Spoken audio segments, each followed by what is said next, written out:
Bonjour à toutes et à tous, ce podcast vous est présenté par Franck Gonzalez.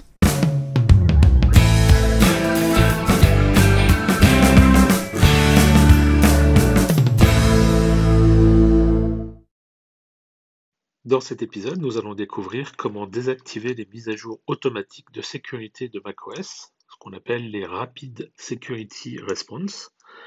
Pour suivre cet épisode, vous devez disposer d'un Mac fonctionnant sous macOS Ventura 13.2 minimum.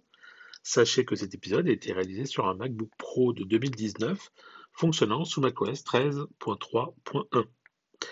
Alors depuis la version 13.2 de macOS Ventura, Apple utilise ce qu'elle appelle des Rapid Security Response Updates, et ça permet tout simplement de corriger les failles de sécurité ou tous les problèmes qu'on peut rencontrer sur un Mac sans passer par le processus standard d'installation des mises à jour logicielles sur le Mac. C'est-à-dire qu'en fait, Apple va être capable de pousser automatiquement sur tous les Macs, sans aucune interaction de la part des utilisateurs ou des administrateurs, la mise à jour en question. Donc vous recevez la mise à jour, vous n'avez rien demandé, euh, automatiquement de la part d'Apple.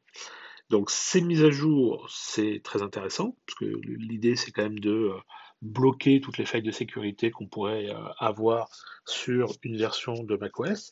En règle générale, quand ces informations sont divulguées, les hackers ne mettent pas très longtemps pour les utiliser, les exploiter. Donc c'est très bien qu'Apple puisse déployer rapidement et automatiquement ces mises à jour.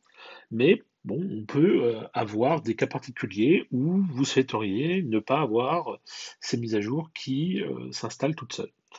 Donc, pour désactiver cette fonction, bah, c'est faisable, hein. Il suffit simplement d'aller dans l'application Réglages système.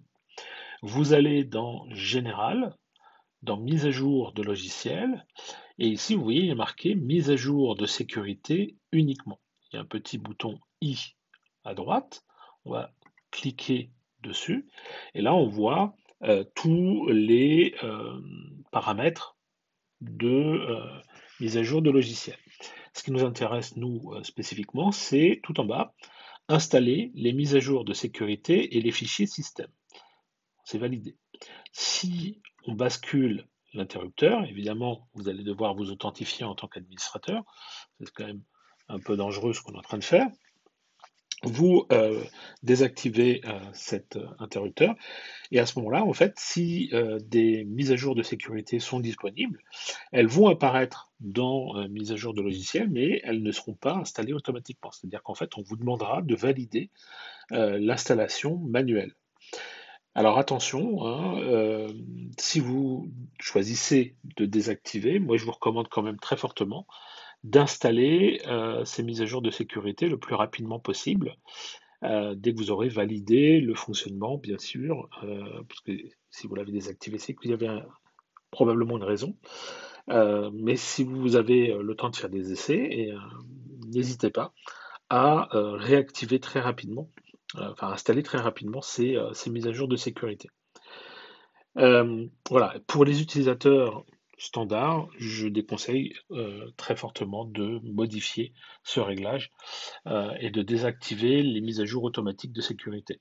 Donc vous laissez comme ça, mais effectivement, en entreprise, c'est possible qu'un administrateur ait besoin de désactiver cette fonction.